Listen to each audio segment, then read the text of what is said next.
मित्रों, एक गुरु के दो शिष्य थे। एक बहुत ही ज़्यादा चालाक था, बड़ा ज्ञानी था। दूसरा बहुत ही ज़्यादा शांत और गुरु का भक्त था, जो गुरु की हर बातों को आंख मूंदकर मानता था। लेकिन गुरु हमेशा अचरज में पड़ जाते थे कि इन दोनों में से किसको सर्वश्रेष्ठ शिष्य का दर्जा दूं, क्योंकि दोनों शिक्षा के स्तर पर एक दूसरे से बिल्कुल भी कम नहीं थे। और इसीलिए गुरु ने एक दिन दोनों की परीक्षा लेनी चाहिए। और परीक्षा में गुरु ने दोनों को बांस की टोकरी दे दी और कहा कि ये पास वाले नदी से आप पानी भर के आश्रम में लाइए।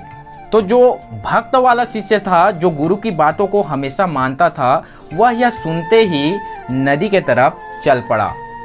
और जो दूसरा शिष्य था, जो ज्ञानी था, जो चालाक था, वह सोचने लगा, क्या कभी बांस की टोकरी में पानी भर कर लाया जा सकता है, क्योंकि बांस में तो होल होता है।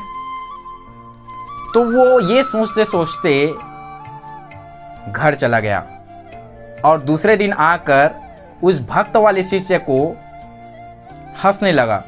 अरे मूर्ख, कभी बांस की टोकरी में पानी भरेगा? कदापि नहीं। गुरु ने हम इन लोगों को मूर्ख समझा है। लेकिन वो भक्त वाला शिष्य इस क्रिया को बार बार दोहराते रहा और करते करते 1 से 2 दिन बीतने लगे। और इस क्रिया में जैसे जैसे वो टोकरी पानी के साथ बार बार संपर्क में आ रहा था, तो उसका जो होल था वो फूल कर एक दूसरे से सटने लगा था। और अंतिम रूप से तीसरे दिन उस शिष्य ने उस बांस की टोकरी में कुछ पानी आश्रम तक लाकर दिखाया और वो दोनों शिष्य में सर्वश्रेष्ठ घोषित हुआ। कहने का तात्पर्य यही है मित्रों कि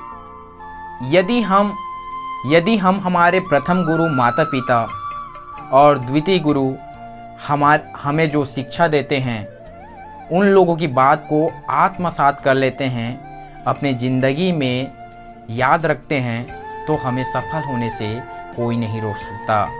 जितने भी महान शख्स हुए हैं, जितने भी महान विभूतियाँ हुए हैं, वे कहीं न कहीं अपने माता पिता गुरु की बातों को हमेशा आत्मसात किए हैं।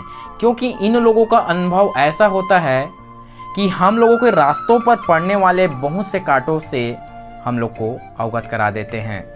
तो हमेशा अपने माता पिता और गुरु की रिस्पेक्ट कीजिए, उसकी बातों को आत्मसात कीजिए। आपको सफल होने से दुनिया में कोई भी नहीं रोक सकता। धन्यवाद।